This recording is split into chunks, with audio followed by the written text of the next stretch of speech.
This is Generation Health. Every week we bring you news, cutting-edge research, and time-tested best practices for living a long, healthy life. With the tools and information available today, this generation has the potential to be the healthiest in human history. Following in the footsteps of our founder, Joe DiMatteo, we are the second generation of a family dedicated to helping you live better and longer. This is Dante DiMatteo, registered pharmacist and certified strength and conditioning specialist. And across from me is Joey DiMatteo, registered pharmacist and board-certified clinical nutritionist. Gentlemen, good morning. Good morning. I am Tyler Andrews, and that's about enough from me. But today on the show, we have a couple of great topics, related topics, talking a lot about gut health. But before we get to that, I have to know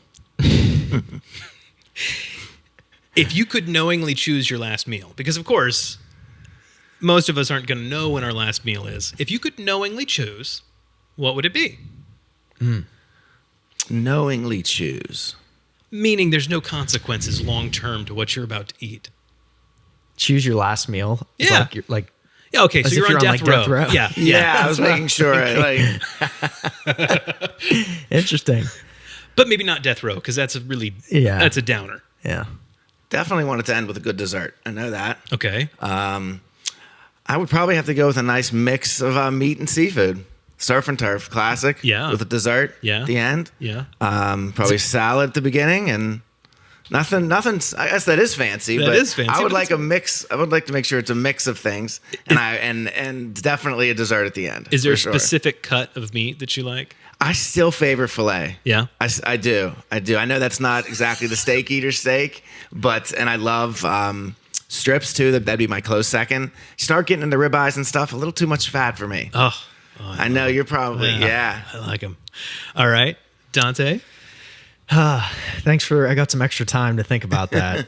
I would say probably pizza. Yes. Oh, I love it. One of the local spots here in Pittsburgh. You want to shout them out? Oh man. Probably Fiore's. Okay. Oh. Yeah. All right. What kind of pie is this? It's Like a traditional? It's a traditional pie. Yeah, they have a really sweet sauce, and who wouldn't want to go out with the note on the sweet sauce note? Sure. The sweet sauce note. Pizza is probably my favorite food. So, Pizza and then some ice cream. Yeah. Yeah, I haven't had real pizza in so long. I'm from Chicago, or at least that's what I claim originally. So, and I'm also very much a child of the 80s and 90s. So I'm basically a Ninja Turtle. I would want a deep dish pizza, probably from Gino's East, and then I'd want a lot of sushi. And that would be It's an that'd be interesting good. mix. So Yeah. you're more of a Chicago pizza guy than a New York pizza guy. Absolutely. I'm a little more of a New Yorker. Yeah. I can acknowledge that Chicago pizza is basically casserole, but it's better than New York pizza, so that's all that matters. Okay. Controversial. But Send your hate mail to Joey at.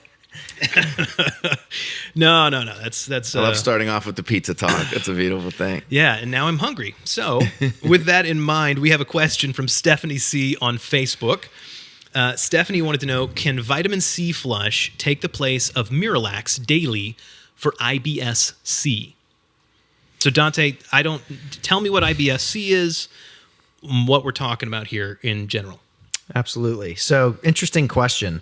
No doubt. It had to kind of approach this from a few different ways. So, firstly, just to kind of distinguish and clarify what we're actually talking about, IBS, important to distinguish it from IBD. So, IBD is inflammatory bowel disease. What we're talking about is irritable bowel syndrome. So, IBD looks at things like Crohn's and colitis, which is more in reference to an inflamed bowel, inflamed intestinal mucosa, and that sort of thing. So IBS at a glance is the chronic, very common disorder, basically, of the gut-brain interaction.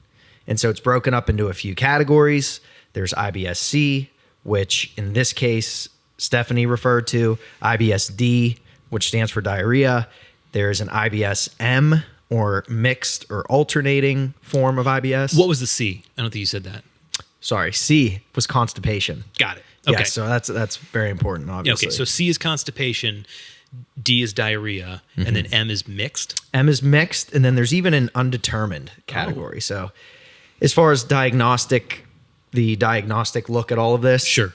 Might as well mention all the things that somebody might see on their paperwork or hear their clinician say or whatever. So Stephanie is dealing with the IBS-C. constipation. All right.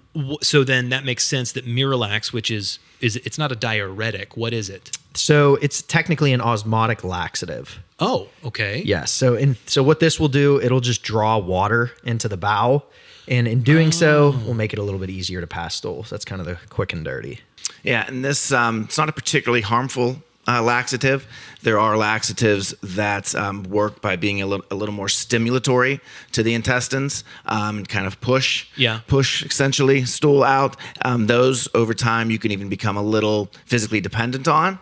So in the realm of laxatives, I would probably have to say that this one is on the much milder end. Because I think ultimately, whenever we get a question like this, I kind of want to know more. I want to read into a little more than what exactly the question is asking, and know what is the point here. Right. So, what is your goal? Is your goal to go just do a C flush instead of Miralax because you're concerned about Miralax? Is it because you want to do more for your IBS-C and get to the root of it, and you feel like this is more natural and that's the way you want to go? So, I think some of the sub questions here that we've inferred will help us get there. But I think it's important to mention that while we're talking about Miralax, not on the most harmful end of the laxative scales. Okay. All right. So what you're saying is the Miralax is fine. If it's working, you can keep doing that. You don't have to switch off. Mm-hmm. But if she's wanting to because it's more natural, now correct me if I'm wrong, but a flush is not something you do every day. Right. No. And Miralax is, I assume. Yes. Miralax is something you do daily. Again, like Dante said, is pulling water into the colon. That's an ongoing need from the way she's describing it. At the very least, a moderate case of IBS-C, the constipation variety. So a C flush is essentially a means to determine what your vitamin C or your ascorbate tolerance is, particularly of an individual product, which we'll get to. But you do the flush, that helps you to determine what your need or tolerance, maybe is a better word, for vitamin C is, and then you can use that to stay regular. Okay. So instead of using Miralax to stay regular, you are using vitamin C product to stay regular. And in doing so, you are doing something obviously natural. You're doing something that has a lot of other side benefits. But back to your main point, to differentiate between the flush itself, that's like phase one. That's the information gathering process. That's you want to maybe have the day off of work and start off with an empty stomach first thing in the morning kind of thing. Okay. So basically what it is, you start off with, what we would say is definitely a quality product. You want it to be L-ascorbates. Okay. It gets into chemistry, but there's a D form mirror image. Your body can't use D. It doesn't even exist in nature. The only place it exists is in labs where vitamin C products are being synthesized, and those are not of the quality variety because obviously your body cannot use those if they end up in said supplement. So you want to make sure it's stated on the bottle that it is L-ascorbate. That is the only form. Literally the letter L? Mm-hmm. L-ascorbate. Not like Spanish L-ascorbate. Correct. All right. Just making sure. Okay. So it's L-ascorbate. Yes. So this is just, again, about the product that you're using. Yeah.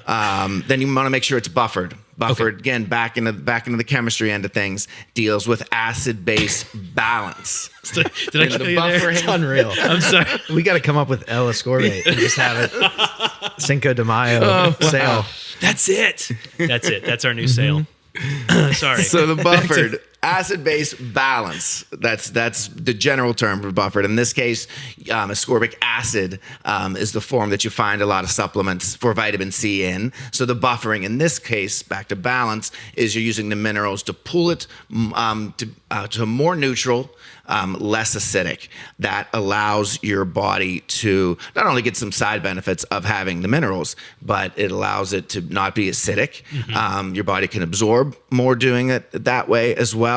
And when you say neutral, you're talking about neutral, like basic versus acidic. Yes. Like high school chemistry. Exactly. Stuff. Okay. Yeah. Basic soap, acid is on the acid scale and water is technically neutral. So I'm not saying that it's buffering it to water level, but more neutral. It's pulling its balance more towards it. Since you're doing so much of it, you don't want it to be highly acidic. Correct. Got it. For absorbability, and also so that it's not hard on the gut and hard on the stomach.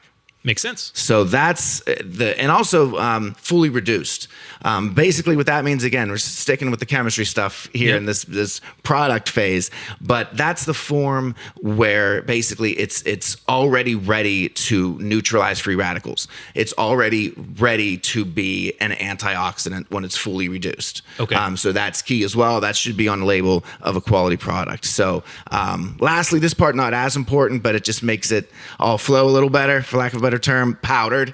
If you use the powdered C, usually you've got a little more minerals in there. It allows you for more precise dosing versus trying to do, 3/4 and 7/8 of tablets and things like that. Right. So it'll allow you, as you're doing this, to be able to, keep track of the dosing a little more precisely. Okay. So what is the actual process? If I'm going to do a C flush, I've taken the day off work, I have an empty stomach, it's in the morning. Key points. How am I going about this? What are the basic steps? The basic step, and I'm sure there's other ways, out there in protocols, but the basic step, 2,000 milligrams to start, allow it to dissolve. Basically, that just means the fizzing stops.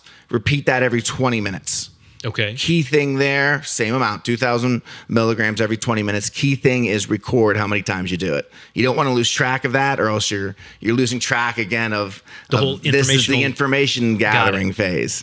So repeat that every 20 minutes. After you achieve not just a little bit of loose stool, talking a flush, watery stool, you add up that total amount of milligrams that you ingested from the beginning to the end. You take 3/4 of that, so you multiply it by 0.75, and that 3/4 amount, again, because you don't want to get to that watery phase, so you use 3/4 of that total amount, and then you divide that 2 to 3 times a day. So let's say you ended up at 12,000 milligrams until you got watery stool. 0.75 of that is 9,000. You can do then either 4.5 grams twice a day, or more ideally, just to keep the pressure off of the colon, etc., do 3 grams 3 times a day, and then you get that amount that's going to give you a lot of vitamin C, and also going to keep you pretty regular. Okay, so if she does that, so if Stephanie does a C flush and she's found her amount and she's doing that, and she's doing her 75% a day, theoretically she can let off Miralax and not be doing that anymore? That's tough. That's tough. In theory, if we use basic logic, that would potentially be the case, but there's no actual studies as far as vitamin C versus Miralax, or even anywhere in the same ballpark of looking at how these two might play off each other. You can just do basic math and say, hey, if this is helping me go, I may not need the other thing. Okay. So, and it also will depend.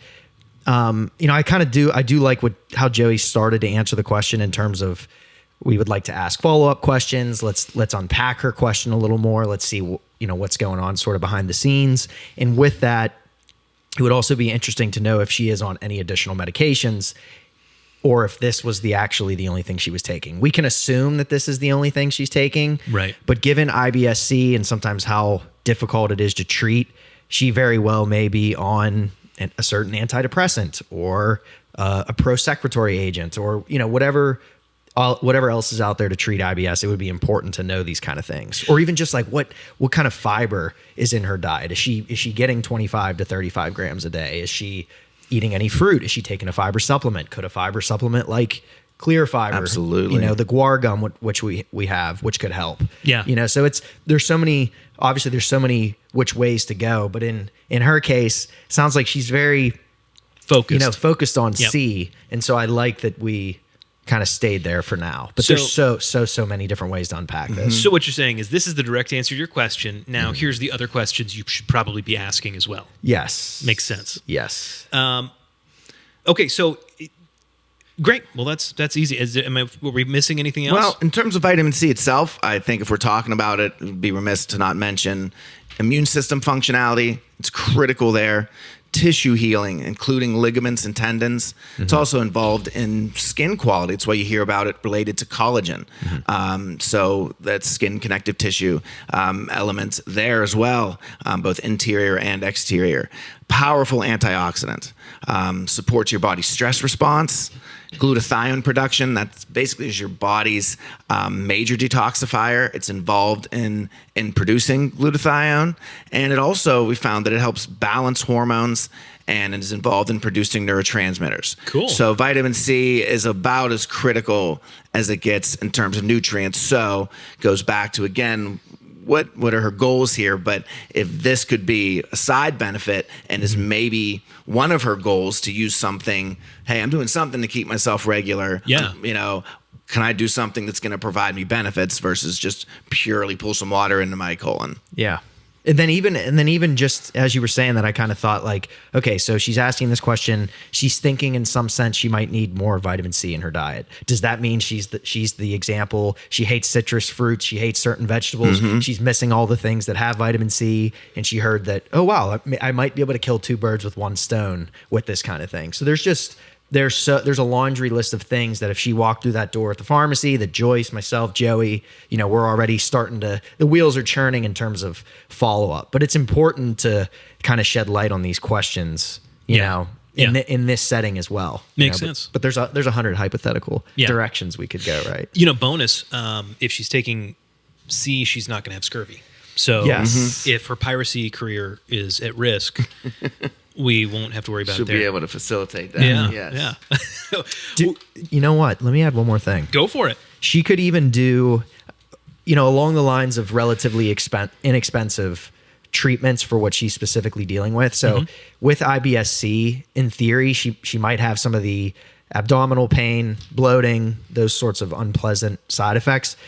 Peppermint, she could add that to the vitamin C, add that to the Miralax, whichever way she goes, or makes no changes, or whatever medication she's taking, she could add some peppermint.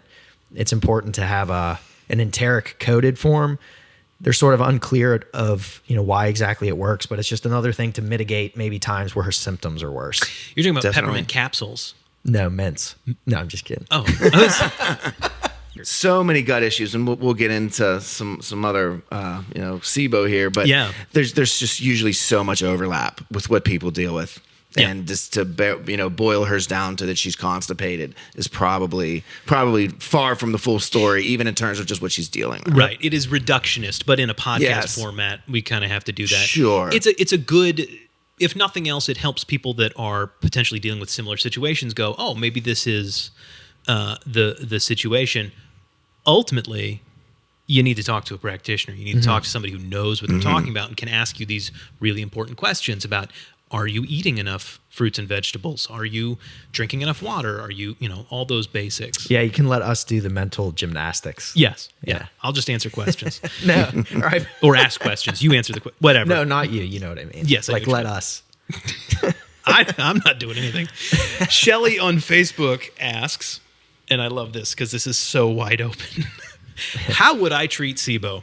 SIBO, just looking at the word, is small intestinal bacterial overgrowth. Got it. Yes. So in essence, which we'll get to the testing and such and how you would determine that, but there are bacteria present in the small intestine that normally aren't there in an increased amount that is causing symptoms. There's all kinds of bacteria in the gut that's supposed to be there. That's good bacteria. That's why we have probiotics.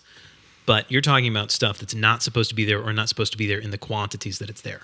Yes. That's the second part is key because there's going to be some pathogenic bacteria in the small bowel, but it's the amounts that become problematic. So I don't know if you want to keep going with the definition or some numbers, but sure. Yeah, it's go ahead. Yeah, either way. So I would say, like, if we look at even just the current kind of state of the evidence, and to tie it back to what we were just talking about, it's a massively important contributor to IBS. So there's upwards of 60%. Upwards of 60% of IBS is due to SIBO, and so some places you might see 70, in other places you might see 5%. But one of the experts, Dr. Mark Pimentel, which we'll a lot of what we're talking about is from his stuff. That's his most recent estimate within like the last few months in some of his trials is near 60%. So it's large. It's not the sole cause of IBS. Sure. But it's a massive, massive contributor. So what does this end up looking like? It's important to distinguish that it is important that there's an increase in the quantity of bacteria, pathological quantity in the small bowel, but it also has to lead to some symptoms, because there are some people who have some overgrowth that are ultimately not symptomatic. So it is tough, but for the most part they are. But it is important to sort of clinically then correlate this. So if it's not bothering you, don't worry about it. You may not. You technically have know. SIBO, and that can be where some of the it's not 100%. You technically could have SIBO and have some overgrowth and be positive on a breath test or even an aspirate. I don't know why you would get an aspirate if you didn't have symptoms. Yeah. But technically, as they're doing these studies, they are testing asymptomatic people, and like Dante said, yes, you theoretically can have some overgrowth and be SIBO positive, but not have IBS and not have the symptoms. Okay. All right. So if you're symptomatic, what are we talking about? What does that look like? It's IBS. Mm-hmm. So it could be any variation of IBS. Yes. So depending on, we'll get to some of the gases and the breath testing and such, but depending on where that leads you, it can manifest as diarrhea, constipation, bloating, abdominal distension, potentially fatty stools, depending on, just the severity. Yeah. But yes, it's, it walks, talks, sounds like IBS. Some people even get weight loss, malabsorption, particularly if it's a little more of a maybe more of a surgical cause or more of a physical cause. Oh wow! You could even go into that realm of things. Surgical cause. So tell me about the. Yeah. I guess there's a lot going on here. So I shouldn't lead. Center us. Okay. All right. Yeah, because there's a lot. So the general symptoms are all of the variations of IBS that we're going to see. So it would be constipation or diarrhea. You can have bloating. You can have all those things. That makes sense. So I guess let me back up and go, why am I just now hearing about this? I thought I was pretty up on this sort of thing, and I've never heard that name, or not often, prior to this. It's a good question. It has been around forever. So it's been looked at forever. It's been around for decades. It pops up in studies.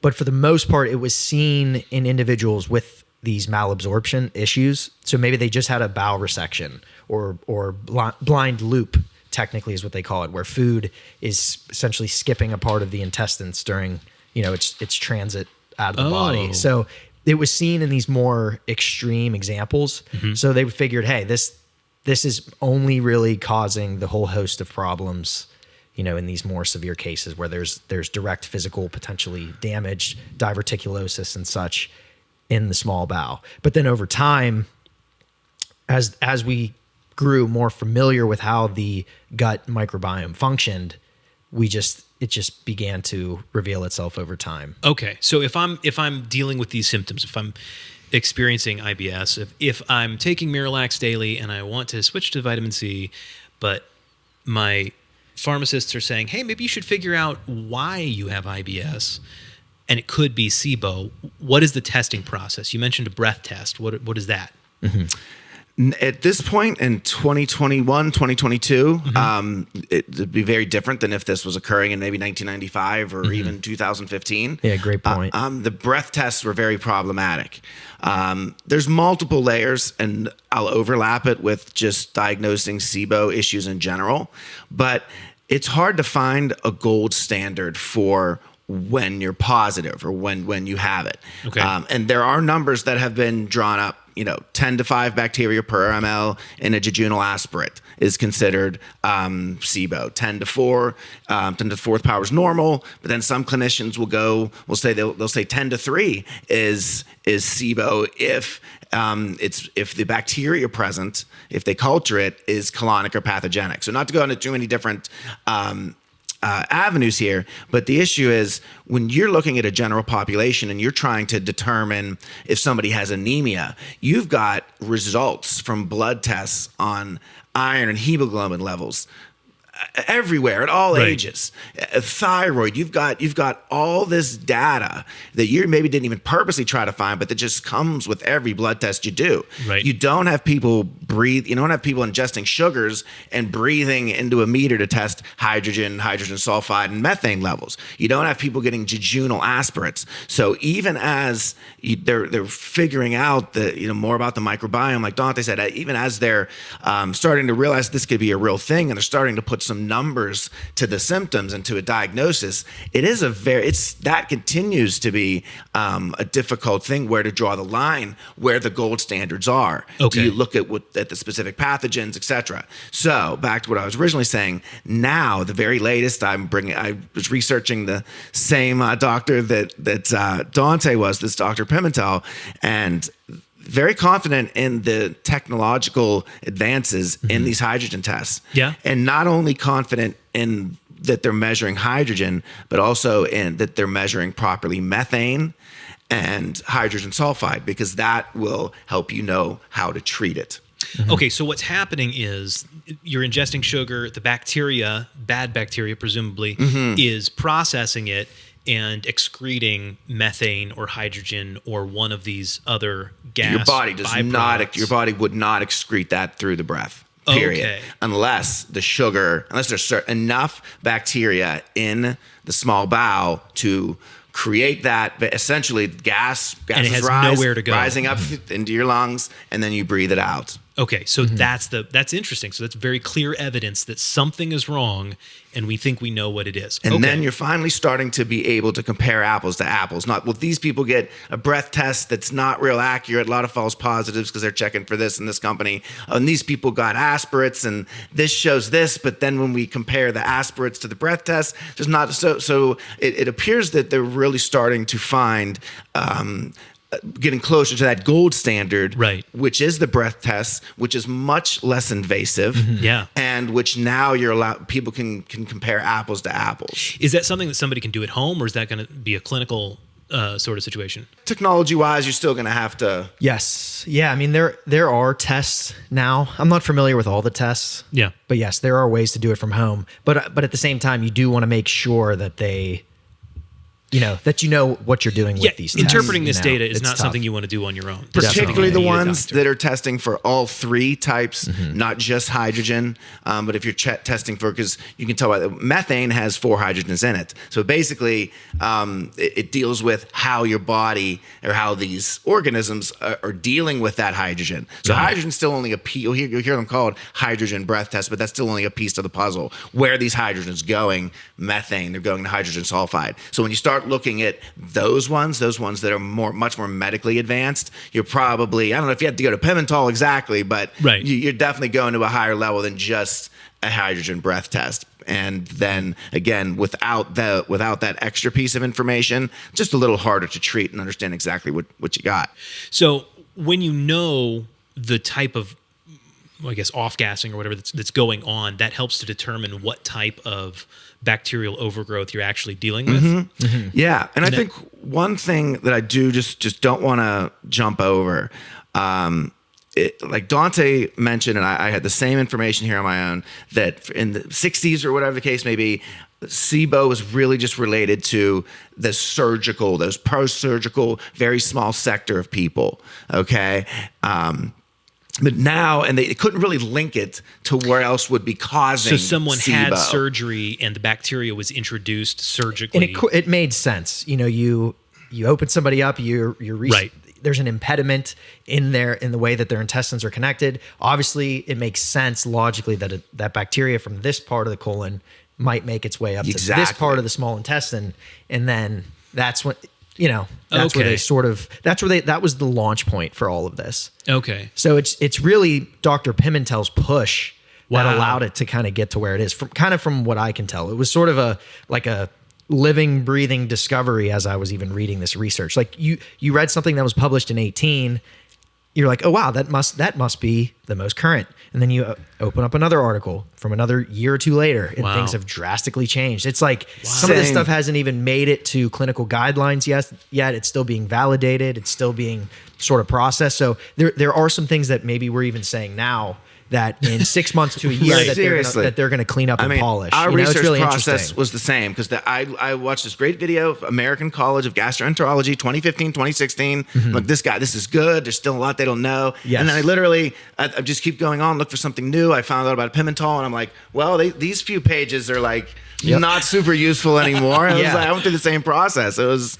Yes. That's fantastic. So it is ongoing research. Yes. There is Ongoing. new stuff coming out all the time. Yes. I mean, he has an article that's literally in the Journal of Gastroenterology from like the 27th of October. Oh, so wow. So just there's stuff ago. that's just coming out Wow. pretty much week after week. So, and the last thing to add to that, not to belabor this point, but most of the eggs were in the basket of inflammatory bowel disease, which is generally more invasive. It is more serious.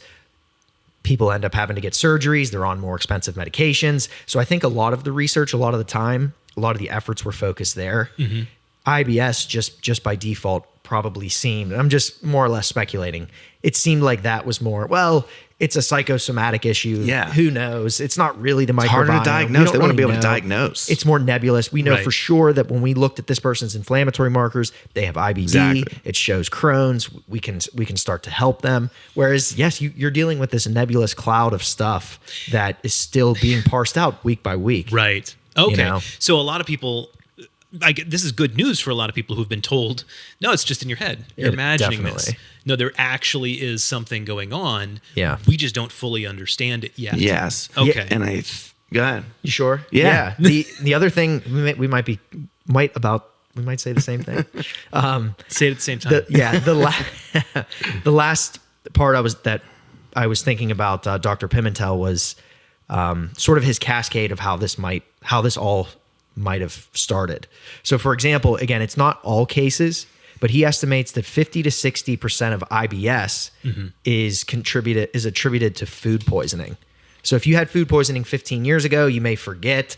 It may not have been that bad, but it was still food poisoning. There was colonization of Campylobacter, let's say. That's one of the main bugs of food poisoning. That lends itself to production of a certain toxin. That toxin then lends itself to autoimmunity. That autoimmunity slows down the motility of the intestines, and the slowed motility is what's really causing the overgrowth. And so that overgrowth is SIBO.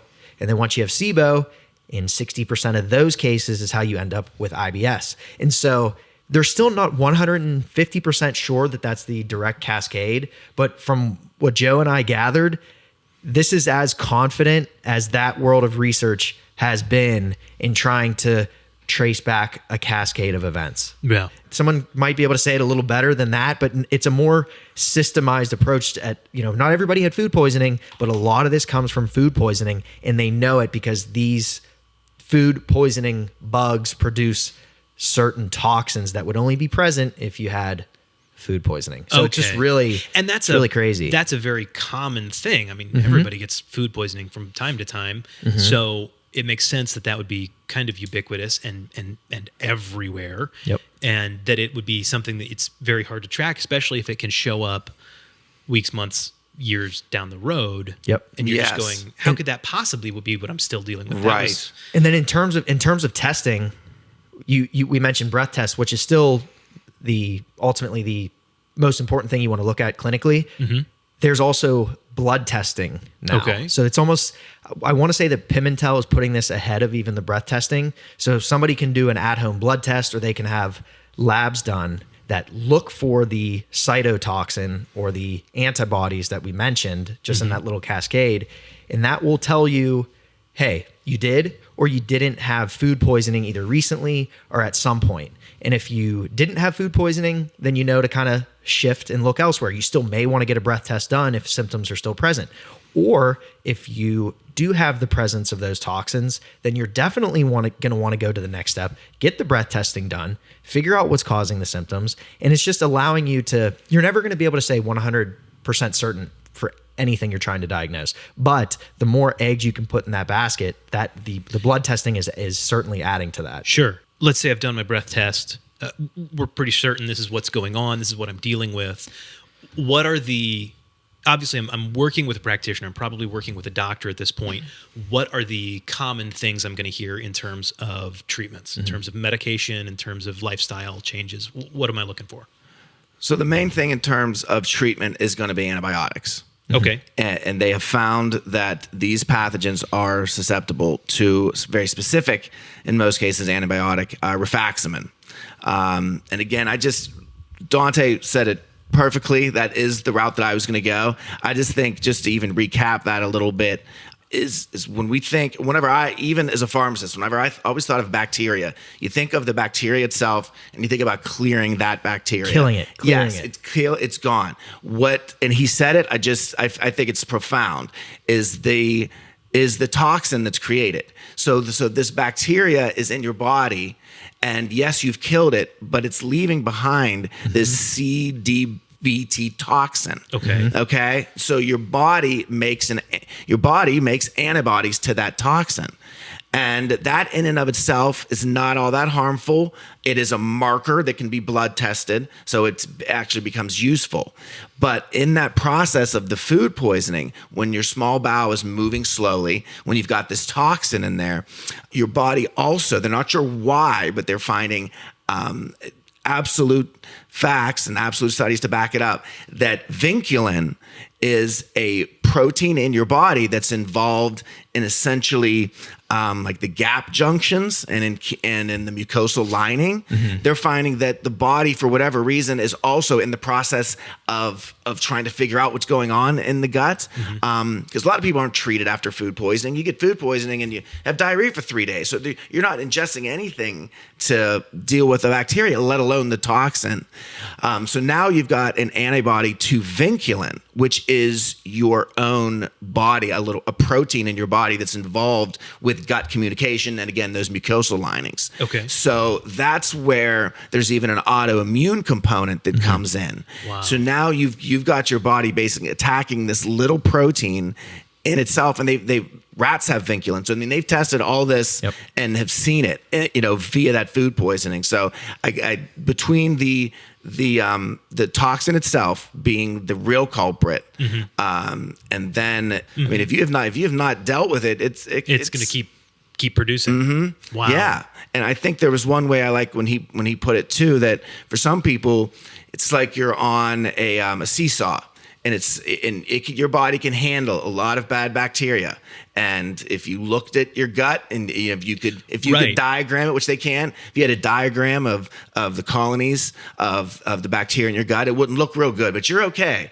But then there's a certain amount, there's a certain growth of that E. coli or that Klebsiella that just pushes you over the seesaw, a tipping point, and then all of a sudden now you've gone straight into having these IBS like symptoms. Okay, all right. So what are the pharmacological? I mean, what you said, one drug. What was it called? It's rifaximin. Rifaximin, and that's an antibiotic. Yes. Technically, it was only approved for IBS-D.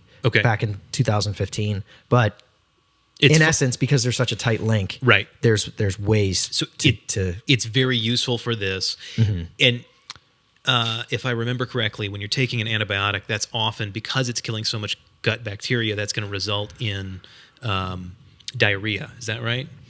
Typically, but to even what Joey sort of mentioned initially with rifaximin or Xifaxan specifically is that it's technically non-systemic. Okay. So it's minimally absorbed. It's still a broad spectrum antibiotic, meaning it covers a lot of different things. But because you're not absorbing it, it doesn't maintain those bactericidal or bacterial killing effects.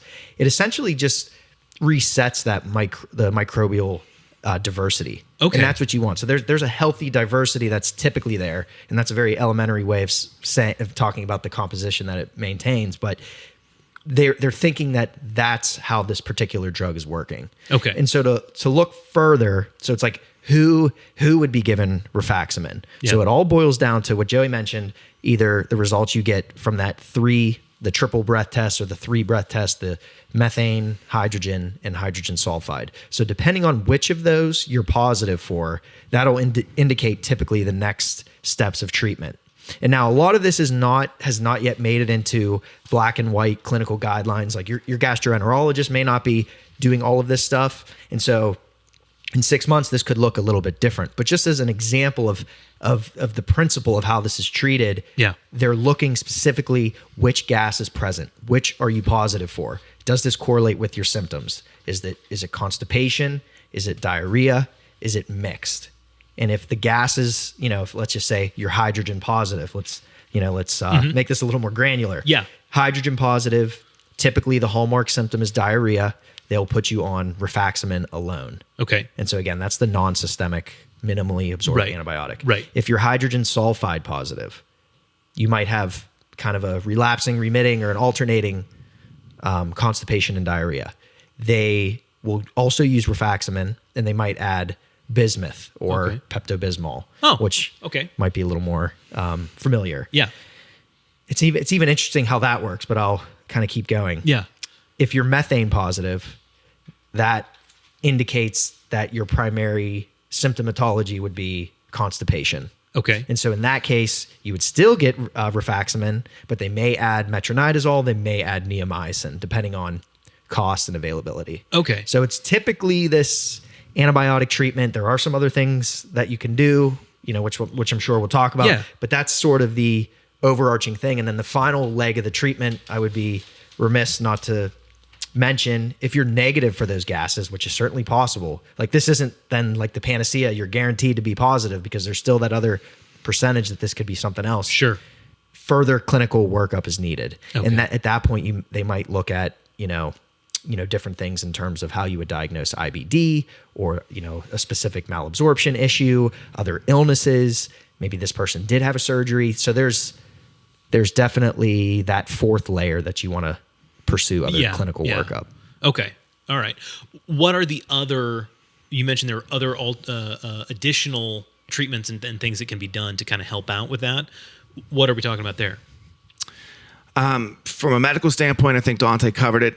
From a supplement standpoint, probiotics are paramount. Oh, that makes sense. I don't like to break it down too much into like that you're like this. It's like a war and there's the good side and the bad side and the bad fight the good.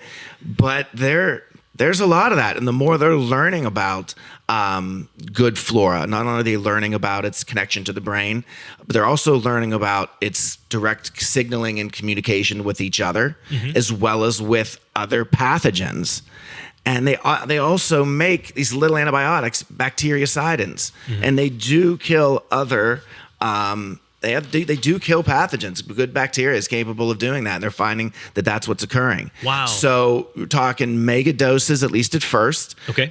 Because you're assuming, again, if you looked at a diagram, one of those things as we get a little more technologically advanced, we could like put up. Yeah. But there was this great picture again of one ton of E. coli, Klebsiella, and then these small amounts of the good probiotics, the good bacteria, and their signaling was all broken up. And then they showed a healthy one. There was still that E. coli. There was still some Klebsiella. There were just very small amounts. There was a lot more good bacteria. They were communicating with each other. There was connection points to each other in terms of how it involves an immune functioning. And so they digestion. keep each other in check. Yes, and it's even speaking to the gut, etc. Wow. So you're seeing some pretty amazing things the more we find out about that. So you have to figure that you're extremely disrupted in the small bowel, an area where you're just not meant to have that level of bacteria.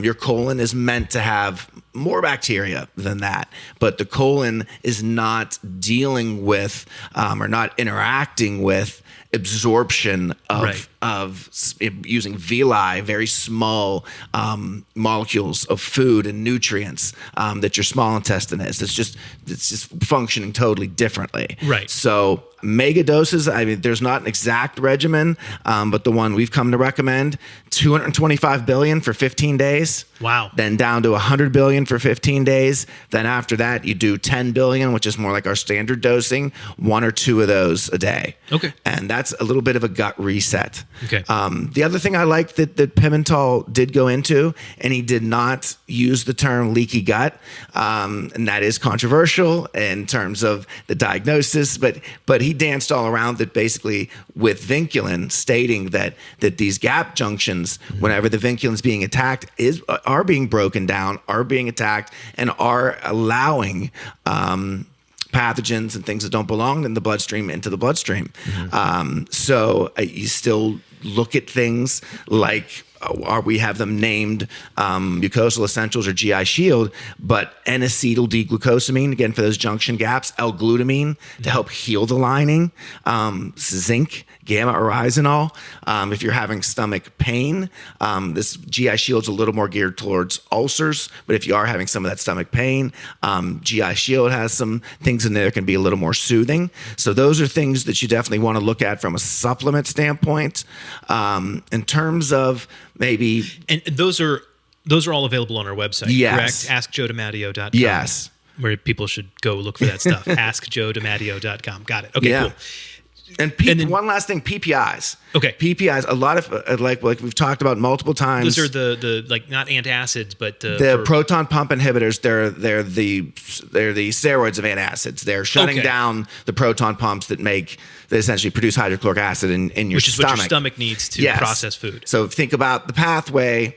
Food goes into your stomach first. Right. If you've got a very low acid capacity, that's one of the main barriers to bacteria. So you can certainly have some migration up from the large intestine, particularly whenever there's surgeries, etc. Right. But maybe very well with these medications that a lot of people are on. And again, so many people have these these gut issues are together, right? Or people get put on a drug like a PPI for one random incident or one random hospital stay, so, some complaint, and all of a sudden they're on this for 3 years and they don't know why. They're diminishing their capacity for their acidity in their gut, and they're lessening a barrier. It's not 100%.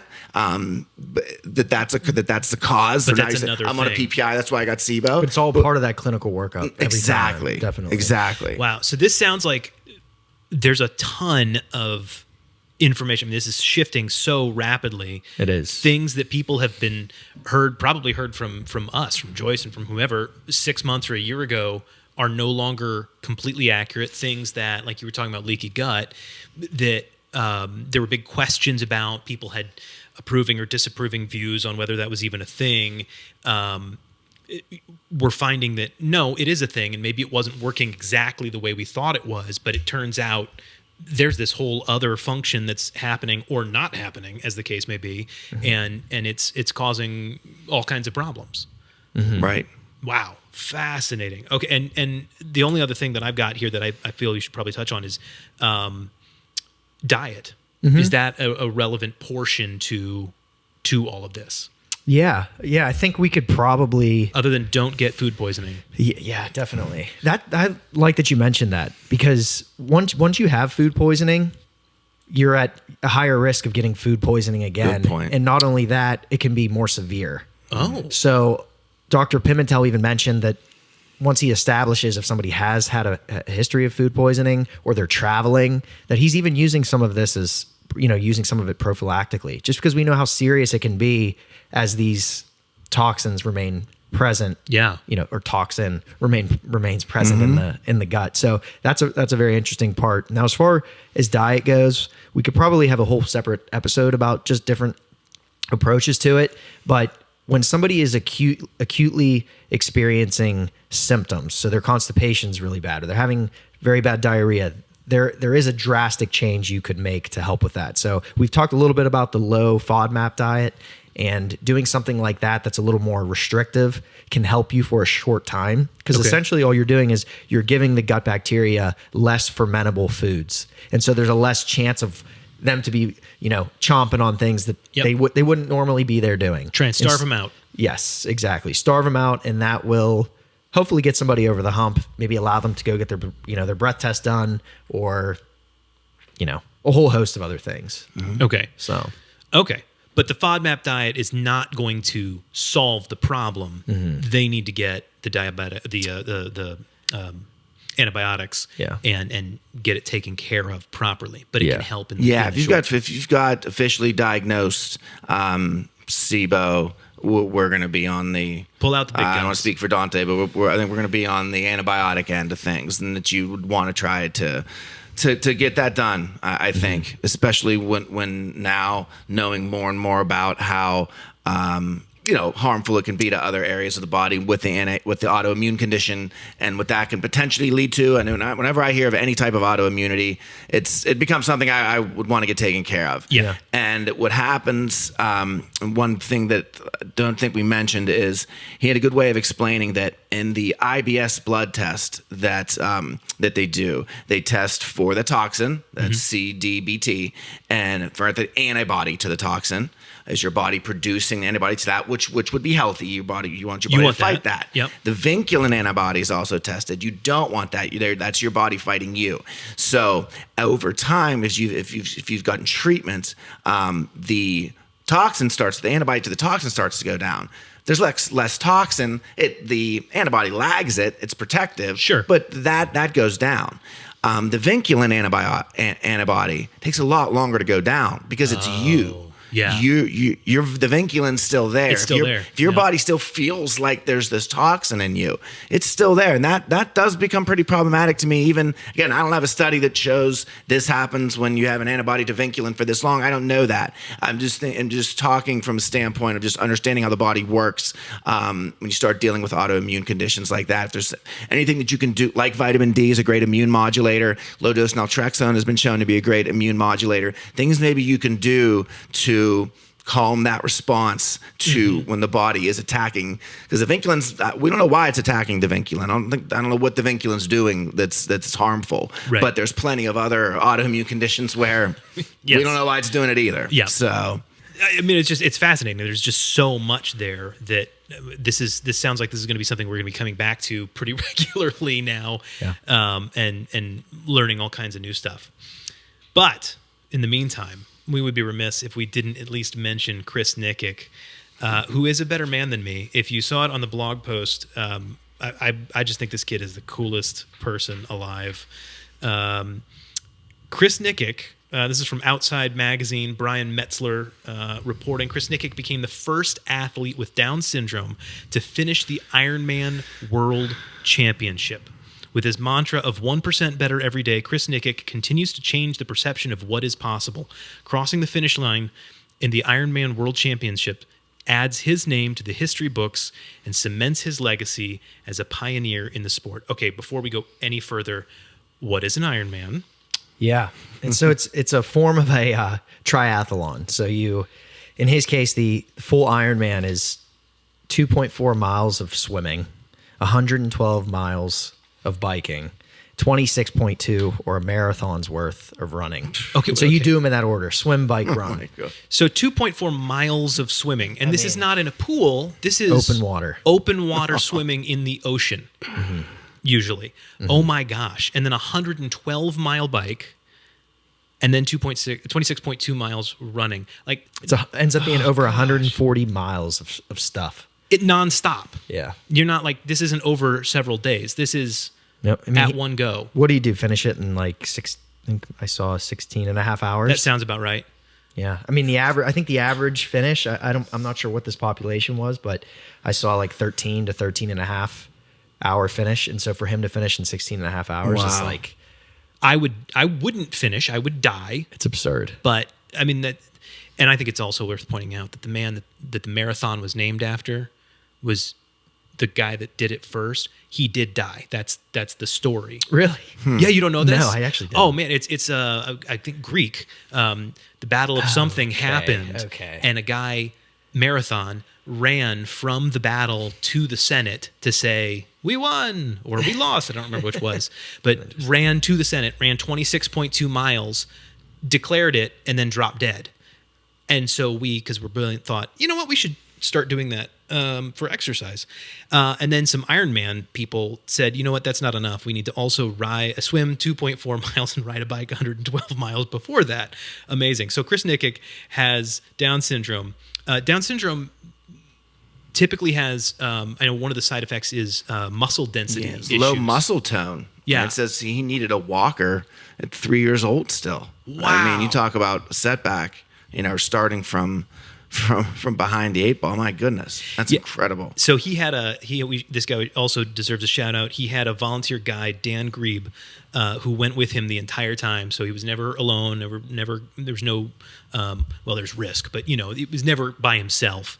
And just unbelievable what this man has achieved. Very, very cool, Chris Nikic. And he's got a not-for-profit called 1%, I think is what it's called, or 1% Better. And the idea just being that you can, no matter what you're doing, start where you are. You can get 1% better every single day.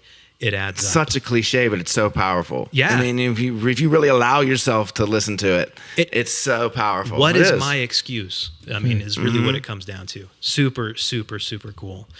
You can check that out on our website, askjoedimatteo.com. That's a blog post from, it's been a couple of weeks ago now, and so by the time this gets out, it'll be back there. But that's okay, because all the blog posts are good, and you should read them. That's right. Beyond that, all of the products that we mentioned are available on our website. That's askjoedimatteo.com, AskJoedimatteo.com. So you think it's easy, and then you guys change it up on us.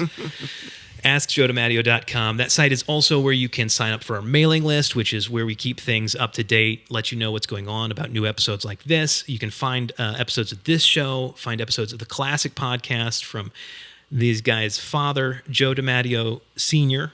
Was he senior? Mm-hmm. Okay, all right. Neither one of us had a middle name. Generations. Yeah. Are you serious? Yeah. You don't have a middle name? Unusual as that is. He didn't, and I don't know. Wow. Very but strange. You do? Yes. What's your middle name? Jesse. Oh my god. Our sister has one too. They got a little more. I don't know, with American culture by that time. I don't know, coming over from Italy. I don't know. I believe maybe in Italy, your middle name comes from like a confirmation name. Okay. Or an Italian. I believe that may have been the case, that he would have gotten his middle name sometime later. I'm not 100% sure, but that's... Well, and then they just didn't give me one to stick with the junior part. Oh. All my kids have middle names, by I'm calling you Junior from now on. If you have any questions, you can email us for the show or in general, questions@askjoedimatteo.com. Questions@askjoedimatteo.com. We need those questions. They make episodes like this happen, so please keep them coming. Show notes, articles that we reference will be available on our site. If you're only listening, you're missing half the fun. Every single episode is available as video too. Just go on to YouTube or Rumble and look for Generation Health. We have to say thank you to Josiah Schweinberg, who keeps the cameras running and makes sure we sound good. Michael Deppish, who cuts us off when we talk too long. Joyce Gibb is our nurse practitioner. She handles private consults. Diane Silverman manages all of our products. Terry is in charge of scheduling. Cecilia does distribution of products. That's Joey DiMatteo. That's Dante DiMatteo. I'm Tyler Andrews. And that's it for us this week. But it is now your turn. What are you going to do with what you've learned? Are you just listening? Or are you going to take action and become part of this generation, Generation Health?